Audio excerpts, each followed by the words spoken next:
إن الحمد لله نحمده ونستعينه ونستغفره ونعوذ بالله من شرور أنفسنا ومن سيئات أعمالنا من يهده الله فلا مضل له ومن يضلله فلا هادي له وأشهد أن لا إله إلا الله وأشهد أن محمدا عبده ورسوله يا أيها الذين آمنوا اتقوا الله حق تقاته ولا تموتن إلا وأنتم مسلمون يا أيها الناس اتقوا ربكم الذي خلقكم من نفس واحدة وخلق منها زوجها وبث منهما رجالا كثيرا ونساء واتقوا الله الذي تساءلون به والأرحام إن الله كان عليكم رقيبا يا أيها الذين آمنوا اتقوا الله وقولوا قولا سديدا يصلح لكم أعمالكم ويغفر لكم ذنوبكم ومن يطع الله ورسوله فقد فاز فوزا عظيما أما بعد فإن خير الحديث كتاب الله وخير الهدي هدي محمد صلى الله عليه وسلم وشر الأمور محدثاتها وكل محدثة بدعة وكل بدعة ضلالة وكل ضلالة في النار فأعوذ بالله السميع العليم من الشيطان الرجيم بسم الله الرحمن الرحيم واعبدوا الله ولا تشركوا به شيئا وبالوالدين إحسانا وبذي القربى واليتامى والمساكين وبذي القربى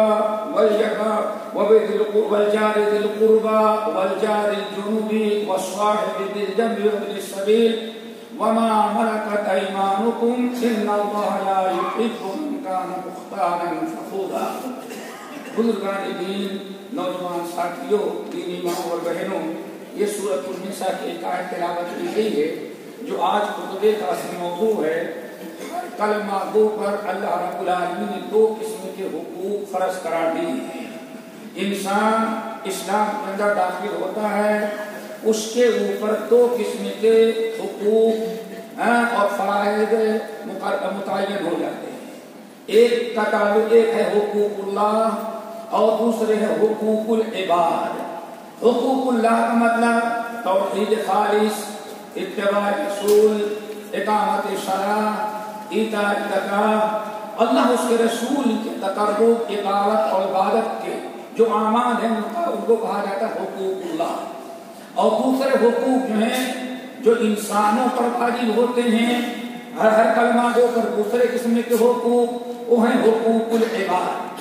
حقوق العباد کا مطلب یہ کہ آپس میں ایک دوسرے انسانوں کی، ایک مسلمان کے دوسرے مسلمان کے یا مخلوق کے آتے ہیں، مخلوق کے حقوق دوسرے مخلوق پر، ایک مسلمان پر کیا ہوا کرتے ہیں ان کو کہا جاتا ہے حقوق العباد. قرآن پاک میں اللہ رب العالمین نے جہاں حقوق اللہ کی بڑی تاکید کی وہیں حقوق العباد کا بھی تذکرہ کیا، بڑی تاکید کی. یہ سورۃ النساء کی آیت میں نے پڑھی ہے وَاعْبُدُوا اللَّهَ وَلَا تُشْرِكُوا بِهِ شَيْئًا وَبِالْوَالِدَيْنِ إِحْسَانًا وَبِذِي الْقُرْبَى وَالْيَتَامَى وَالْمَسَاكِينِ وَالْجَارِ ذِي الْقُرْبَى وَالْجَارِ الْجُنُبِ وَالصَّاحِبِ بِالْجَنبِ وَابْنِ السَّبِيلِ وَمَا مَلَكَتْ أَيْمَانُكُمْ. یہ آیت ایسی ہے سورۃ النساء کی جس میں اللہ رب العالمین حقوق اللہ اور حقوق العباد دونوں کو ایک ساتھ جمع کر دیا ہے. ایک طرف اللہ رب العالمین نے فرمایا پہلے وَاعْبُدُوا اللَّهَ وَلَا تُشْرِكُوا بِهِ شَيْئًا. اللہ تعالیٰ کے حقوق میں سب سے بڑا حق یہ ہے کہ اللہ رب العالمین کی عبادت کی جائے اور اللہ رب العالمین کے ساتھ شرک نہ کیا جائے، شرک کے حد سے بچا جائے.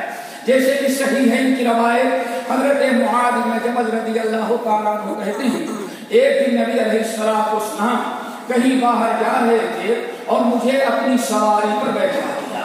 آپ آگے تھے، میں آپ کا ردیف آپ کے پیچھے بیٹھا ہوا تھا اور اتنے قریب تھے کہ سواری جب حرکت کرتی تو ہم دونوں کے قدم جو ہیں آپس میں پیر ٹکرا جاتے تھے. میں مدینے سے باہر آپ نکلے تو آپ فرمایا یا معاذ هل تدری ما حق اللہ علی العباد، کیا تم بتا سکتے ہو کہ اللہ کے حقوق بندوں پر کیا ہیں؟ هل تدری یا تدری ما حق العباد حق اللہ علی العباد، تم بتا سکتے ہو کہ اللہ کے حقوق بندوں پر کیا ہیں؟ میں نے کہا اللہ و رسولہ اعلم، بندوں کے پر اللہ کے حقوق کیا ہیں وہ تو اللہ اس کے رسول ہی پتہ جانتے ہیں. آپ نے ساتھ فرمایا اللہ تعالیٰ کے حقوق بندوں پر سب سے بڑا یہ ہے ان یعبدوہ ولا یشرکوا بہ شیئا، کہ صرف اللہ رب العالمین کی عبادت کریں، اللہ رب العالمین کے ساتھ کسی کو شریک نہ کریں. یہی سب سے بڑا حق ہے. پھر آپ نے فرمایا ہاں بتاؤ وما حق العباد علی اللہ، کیا آپ بتا سکتے ہو کہ بندوں کے حقوق اللہ پر کیا ہیں؟ تو پھر میں نے کہا اللہ و رسولہ اعلم، بندوں کے حقوق اللہ تعالیٰ پر کیا ہیں وہ اللہ اس کے رسول ہی زیادہ بہتر جانتے ہیں. تو نبی علیہ السلام نے ارشاد فرمایا وحق العباد علی اللہ، اللہ پر بندوں کے حقوق یہ ہیں کہ جو بندے اللہ کا ادا کریں، ایک اللہ کی عبادت کریں اور اپنے آپ کو شرک سے بچائیں، اللہ تعالیٰ پر حق ہے کہ ایسے انسانوں کو جہنم کی آگ سے محفوظ رکھے، جہنم کی آگ میں نہ جلائے. یہ ہے میرے بھائیوں اللہ تعالیٰ کے حقوق جن کو حقوق اللہ کہا گیا.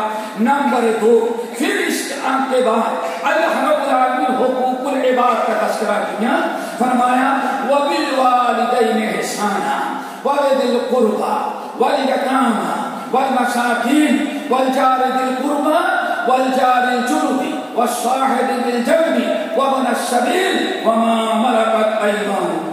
پھر اللہ رب العالمین نے تقریباً 9 قسم کے حقوق کا تذکرہ، حقوق العباد کا تذکرہ کیا. آیت کے پہلے جملے میں وَاعْبُدُوا اللَّهَ وَلَا تُشْرِكُوا بِهِ شَيْئًا، اس میں اللہ نے اپنا حق بیان کیا. پھر اس کے بعد 9 قسم کے لوگوں کے حقوق اللہ رب العالمین نے بیان کیا. فرمایا وَبِالْوَالِدَيْنِ إِحْسَانًا، اللہ تعالیٰ کے بعد حقوق العباد میں سب سے بڑا حق والدین کا ہے. اللہ کے رسول صلی اللہ علیہ وسلم نے اس آیت کو تشریح کرتے ہوئے فرمایا، جب ایک صحابی نے پوچھا یا رسول اللہ ای الناس حق بحسن صحابتی، میری صلہ رحمی، میری خدمت اور کا سب سے بڑا حقدار کون ہوتا ہے؟ آپ نے ارشاد فرمایا امت، تمہاری ماں۔ پھر آپ نے صحابی نے پوچھا ثم من یا رسول اللہ، یا رسول اللہ ماں کے بعد آپ نے دوبارہ پھر فرمایا امت، تمہاری ماں۔ ثم من ذا یا رسول اللہ، میں نے پوچھا یا رسول اللہ اس کے بعد پھر تیسری مرتبہ فرمایا امت تمہاری ماں۔ پھر اس کے بعد چوتھی مرتبہ میں نے پوچھا ثم من ذا یا رسول اللہ، یا رسول اللہ ماں کے حقوق کو سمجھئے، ماں کے بعد کس کا حق ہے؟ آپ نے ساتھ فرمایا ابا کا، سب سے بڑا حق ماں کے بعد والد، تمہارے والد کا ہے۔ اتنا سننے کے بعد پھر پوچھا یا رسول اللہ ثم من ذا، ماں کا 3 مرتبہ فرمایا اور والد کا 1 مرتبہ، اس کے بعد کس کا؟ آپ نے فرمایا ثم ادنا ثم اختک و اخاک، اختک و اخاک، تو اس کے بعد تمہارے بہن کا، تمہارے بھائیوں کا، ثم ادنا فادنا، پھر اس کے بعد جتنا قریبی رشتے دار ہوگا اتنا ہی پہلے تمہارے حقوق کا وہ مستحق ہوا کرتا ہے۔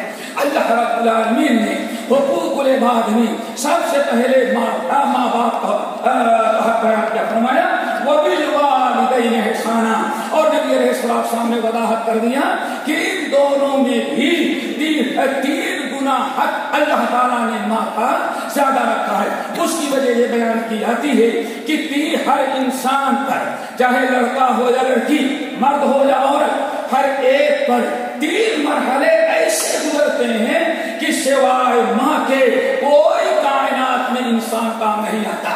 نمبر 1 مدت حمل، 9 مہینے ماں کے پیٹ میں بچہ رہتا ہے، جتنی ساری تکلیفیں ہوتی ہیں صرف ماں اکیلے کی ہوتی ہے، باپ کا کوئی دخل نہیں ہوتا۔ نمبر 2 ولادت کے وقت جتنی تکلیف ہوتی ہے سب ماں کو برداشت کرنی پڑتی ہے، باپ کا کوئی دخل اس میں نہیں ہوتا۔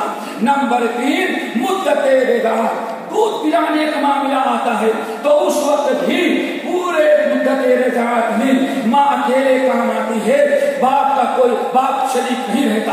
اسی لیے 3 مرحلے چونکہ ماں کے ساتھ خاص ہے، اللہ نے 3 گنا درجہ رب العالمین نے باپ کے اوپر زیادہ رکھا ہے۔ نبی علیہ الصلوۃ ام المومنین عائشہ رضی اللہ تعالیٰ عنہا کہتے ہیں، میں نے کہا یا رسول اللہ ایسا بتائیں سب سے بڑا حق اللہ کے بعد ہم مردوں پر کس کا ہے؟ آپ نے فرمایا اللہ کے بعد سب سے بڑا حق کائنات میں انسان پر اس کی ماں کا ہے۔ پھر میں نے پوچھا یا رسول اللہ اچھا آپ بتائیے کہ ایک عورت پر سب سے بڑا حق کس کا ہوا کرتا ہے؟ اللہ کے رسول نے ارشاد فرمایا شادی ہو جانے کے بعد عورت پر سب سے بڑا حق اللہ نے اس کے شوہر کا رکھا ہے۔ اللہ تعالیٰ ہمیں ان حقوقوں کے بعد کا خیال رکھنے کی توفیق نصیب فرمائے۔ کتنی عجیب سے بات ہے، حضرت ابو امامہ الباہلی رضی اللہ تعالیٰ عنہ روایت کرتے ہیں، ایک موقع پر نبی علیہ السلام خطاب کر رہے ہیں۔ امام ابن ابی عاصم رحمۃ اللہ علیہ اپنی مشہور کتاب السنہ کے اندر روایت کرتے ہیں بسند صحیح کہ نبی علیہ السلام نے ارشاد فرمایا اے لوگو ثلاثۃ لا يقبل اللہ منہم صرفا ولا عدلا، اے لوگو 3 قسم کے بندے ہماری امت میں ہیں، ثلاثۃ لا يقبل اللہ منہم صرفا ولا عدلا، 3 قسم کے لوگ ہیں جن کی کوئی فرضی یا کوئی نفلی عبادت اللہ ان کی قبول ہی نہیں کرتا۔ اللہ اکبر، 3 قسم کے بدنصیب میرے امت میں ہیں، لا يقبل اللہ، ان کے فرائض ان کے نوافل کسی قسم کی نیکی اور کوئی عبادت اللہ قبول نہیں کرتے۔ ہم لوگوں نے کہا یا رسول اللہ وہ تینوں کون ہیں؟ نمبر 1 آپ نے ارشاد فرمایا سب سے پہلا انسان ہے المنان العاق لوالدیہ، ماں باپ کی نافرمانی کرنے والا، ماں باپ کا دل دکھانے والا، ماں باپ کو ستانے والا، ایسا بڑا مجرم ہے کہ اس کی کوئی عبادت اللہ تعالیٰ قبول نہیں کرتے جب تک اپنے ماں باپ کا دل خوش نہ کرتے۔ کتنے لوگ آج اس برائی میں مبتلا۔ نمبر 2 یا رسول اللہ دوسرا بدبخت کون ہے؟ اور المنان احسان کر کے احسان جتلانے والا۔ نمبر 3 یا رسول اللہ وہ کون سا بدبخت ہے؟ آج فرمائے مکذب بقدر، تقدیر کا انکار کرنے والا، تقدیر میں شک شبہ رکھنے والا۔ اس سے دوسری روایت میں سلاست حرم اللہ علیہم الجنہ، 3 قسم کے آدمی ہیں جن پر اللہ نے جنت کو حرام کرا دی۔ وہ کون ہے؟ نمبر 1 آپ نے ساتھ ہمارا منان، احسان کر کے احسان جتلانے والا۔ نمبر 2 آکل والدین، ماں باپ کی نافرمانی کرنے والا۔ نمبر 3 مدمن الخمر، شراب پینے والا۔ اللہ ہمیں ان تینوں قسم کے گناہوں برائیوں سے بچائے۔ میرے بھائیوں، والدین کے بعد سب سے بڑا حق اللہ کا، حقوق العباد میں اللہ کا، حقوق اللہ میں اللہ کا سب سے بڑا حق شرک سے بچنا، توحید ہے۔ اور حقوق العباد میں سب سے بڑا حق اللہ تعالیٰ نے والدین کا رکھا۔ والدین کے بعد سب سے بڑا حق اللہ نے فرمایا وَبِذِي الْقُرْبَى، قرابت دار رشتے داروں کے ساتھ احسان کرنا۔ رشتے دار قرابت دار ہر انسان کے لیے، ہر انسان کے 2 رشتے ہوتے ہیں، ایک ددیال کا اور ایک ننیال کا۔ ددیال میں چچا، پھوپھیاں، چچا دار بھائی، چچا دار بہنیں، اور ننیال کی طرح ماموں، خالہ، ماموں دار بھائی، خالہ دار بھائی بہن، یہ سارے جو ہیں یہ رشتے ہیں دونوں طرف سے۔ ان قرابت داروں کے ساتھ احسان کرنا اللہ رب العالمین نے فرض قرار دے دیا ہے۔ اسی لیے سب سے بڑی آیت قرآن پاک کی جس کے مطابق کہا جاتا ہے اللہ اکبر اعظم آیت فی القرآن، قرآن پاک کی سب سے عظمت والی اسلامی تعلیمات، اسلامی احکام، اسلامی حقوق اور اسلامی مسائل اور تعلیمات میں سب سے بڑی آیت حضرت عبداللہ بن عباس، عبداللہ ابن مسعود، ان صحابہ کرام رضوان اللہ علیہم اجمعین کہتے ہیں اعظم آیت فی القرآن، قرآن پاک کی سب سے بڑی عظمت والی آیت سورۃ النحل کی ہے ان اللہ یأمر بالعدل والإحسان وإیتاء ذی القربى وینہی عن الفحشاء والمنکر والبغی یعظکم لعلکم تذکرون۔ اے لوگو، اللہ تعالیٰ تمہیں 3 چیزوں کو حکم دیتا ہے، ان اللہ یأمر بالعدل والإحسان وإیتاء ذی القربى۔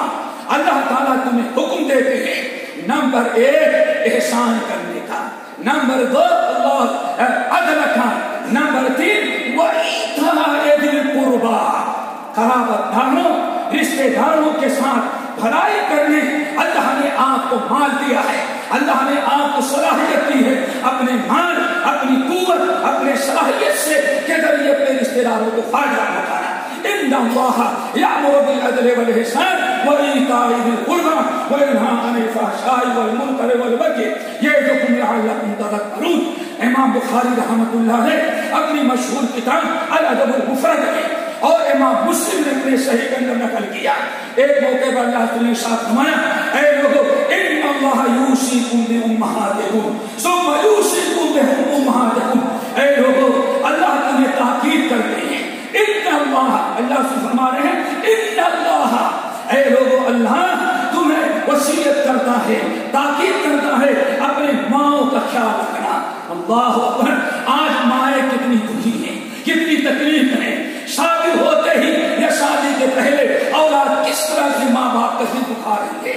اللہ تعالیٰ، اللہ کے رسول فرما رہے ہیں اے لوگو ان اللہ یوصیکم، اللہ تاکید کرتے ہیں، وصیت کر رہے ہیں بے امہاتکم ثم یوصیکم بے امہاتکم۔ پھر سنو، اللہ تاکید کر رہا ہے ماں کے ساتھ احسان و سلوک کرنے کا، ماں کا خیال رکھنا۔ پھر آپ نے فرمایا ثم یوصیکم اباکم، پھر اللہ تعالیٰ پہ آبائکم، اللہ تاکید کرتے ہیں تمہارے اپنے والدین کے ساتھ احسان، بھلائی خیر کرنے کا۔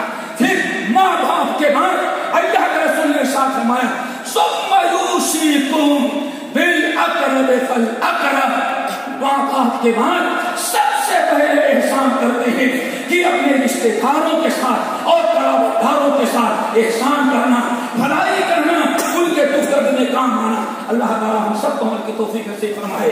اقول قولی ھذا واستغفر اللہ من کل ذنب واتوب الیہ۔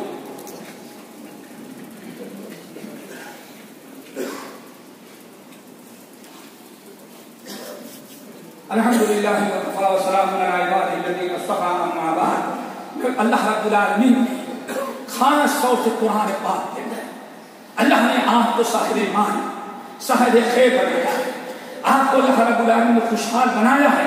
تو ماں بہن اور اولاد کے بعد سب سے پہلے قرابت داروں کا، رشتے داروں کا خیال رکھنے کو حکم دیا، اور کئی مقامات پر فآت ذی القربی حقہ والمسکین وابن السبیل ذلک خیر للذین یریدون وجہ اللہ واولئک هم المفلحون۔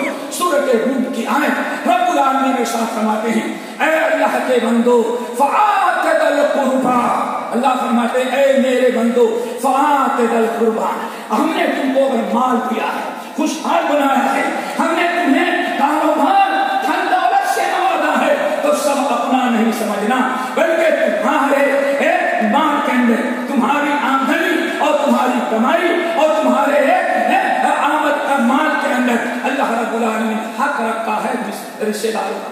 فآت ذی القربی حقہ، اپنے قرابت داروں کا حق ادا کرنے، قرابت داروں کے حقوق ادا کرنے میں کبھی کو داخل نہیں کرنا، والمسکین، اور اسی طرح سے مسکینوں کا، وابن السبیل، اور مسافر کا حق ادا کرتے رہنا۔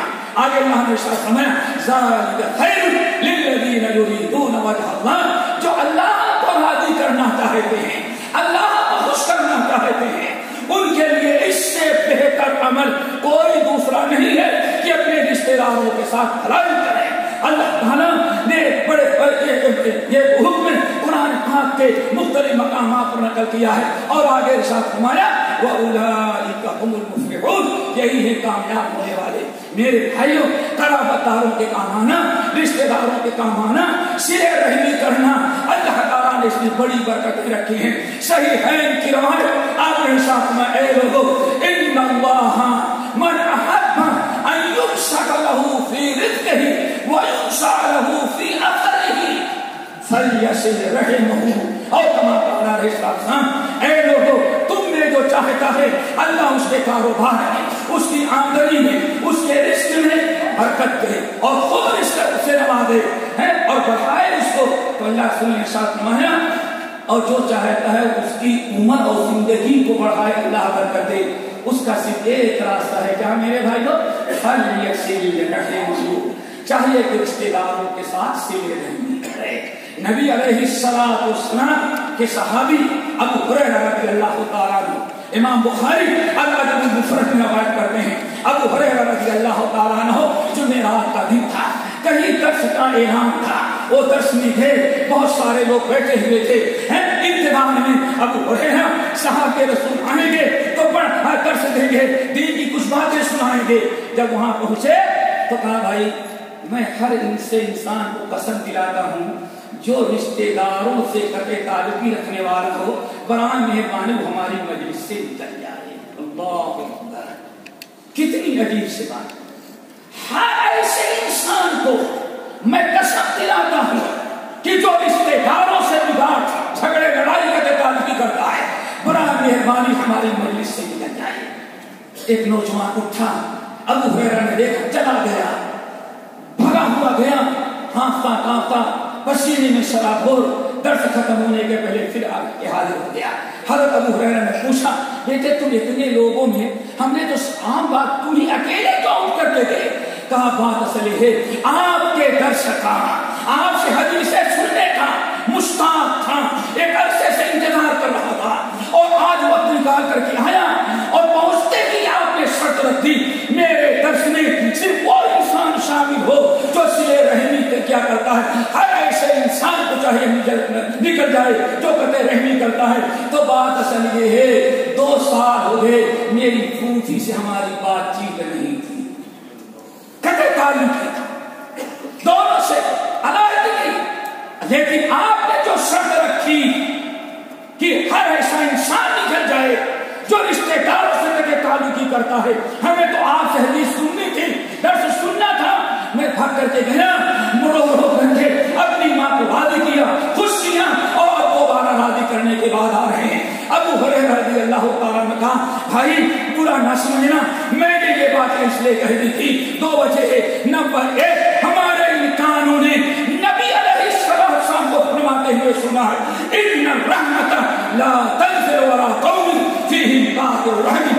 جس خاندان, جس قوم و قبیلے میں ایسے لوگ موجود ہوں جو رشتے ناطے کو قطع کرتے ہیں, تعلقیں کرتے ہیں, رشتے ناطوں میں بگاڑ پیدا کرتے ہیں, اللہ تعالیٰ ایسی قوم پر رحمتوں کا دروازہ بند کر دیتے ہیں. رحمت کا, برکت کا نزول ختم ایسے لوگوں سے جو قطع تعلق کیا کرتے ہیں. اس لیے میرے بھائی, یہ خیر و برکت تھی. ایسی مجلسیں جب جمع ہوتی ہیں, رحمت حفتہم الملائکہ, رحمت کے فرشتے گھیر لیتے ہیں, وغشیتہم الرحمہ, اور اللہ تعالیٰ کی رحمتیں چھا جاتی ہیں. وذکرہم اللہ فی من عندہ, اور ایسی مجلس میں شامل ہونے والوں کا تذکرہ اللہ عرش پر ملائکۃ المقربون کے سامنے کرتا ہے. میں نے اس لیے اٹھا دیا, کہیں ایسا نہ ہو تمہارے قطع تعلقی کی نحوست سے ہم سارے لوگ رب کی رحمتوں سے محروم ہو جائیں. اللہ تعالیٰ ایک وجہ تجھے دوسری وجہ بیان کیا. اس کی وجہ یہ ہے کہ جمعرات و پیر کو بندوں کے اعمال قبول کیے جاتے ہیں, اور جہاں قطع تعلقی ہو ایسے لوگوں کے سارے اعمال کو اللہ رد کر دیتے ہیں. آج جمعرات کا دن ہے, ہمارے نماز, ہماری عبادتیں اللہ تعالیٰ کے پاس جائیں اور تم بیٹھے رہو, اللہ رد کر دے. اس لیے میں نے آپ کو اٹھایا تھا. میرے بھائیوں, ذرا قطع تعلقی سے بات رہو, سلے رحمی کرو اپنے خاندان کے لوگوں کے ساتھ. نبی علیہ السلام کتنا اچھا, اللہ اکبر. آج سب سے جس کو کہتے ہیں 36 کا آخرا, ساری لڑائی چچا سے ہو گئی. بازو میں ہریجن ہے, کرسچن ہے, ہندو ہے, ڈر ہے, وہ انکل تو بن گیا, اس سے بڑی محبت, اور سگے چچا سے زندگی بھر بات نہ ہو. کبھی آپ نے سنا باپ کے بعد چچا کا کیا مقام ہے؟